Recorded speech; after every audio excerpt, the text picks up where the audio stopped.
బీసీలంటే backward class కాదు, బీసీలంటే దేశానికి back bone అని ప్రకటించారు. డీబీటీ ద్వారా 1.15 లక్షల కోట్లు బీసీల బ్యాంకు ఖాతాల్లో జమ చేశారు. నగదేతర బదిలీ ద్వారా 50,321.88 కోట్ల మేర నగదేతర బదిలీ లబ్ధి చేకూర్చారు.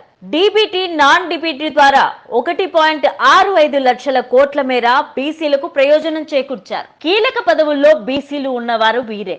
జగన్ ప్రభుత్వంలో బీసీ మంత్రులు 11 మంది ఉన్నారు. బాబు హయాంలో కేవలం 8 మందే ఉన్నారు. జగన్ ప్రభుత్వంలో రాజ్యసభ సీట్లు 4కే కేటాయించారు. బాబు హయాంలో గత 5 ఏళ్లలో ఒక్కరికి కూడా కేటాయించలేదు. జగన్ ప్రభుత్వంలో స్పీకర్ తమ్మినేని సీతారాం బీసీ, బాబు హయాంలో కోడెల చౌదరి, ఎమ్మెల్యేలు 30 మంది, ఎమ్మెల్సీలు 19, కార్పొరేషన్లు 56, మేయర్ పదవులు 9, మున్సిపల్ చైర్మన్లు 98, జడ్పీ చైర్మన్లు 9, జడ్పీటీసీలు 215 మంది. ఇది కాకుండా టీడీపీ నుంచి గత ఎన్డీఏ హయాంలో వచ్చిన 2 కేంద్ర మంత్రులు అశోక్ గజపతిరాజు, సుజనా చౌదరి. వీళ్ళు కూడా బీసీలు కారు. సుజనా చౌదరి అయితే బ్యాంకులకు 6,000 కోట్లు ఎగ్గొట్టిన వ్యక్తి కూడా.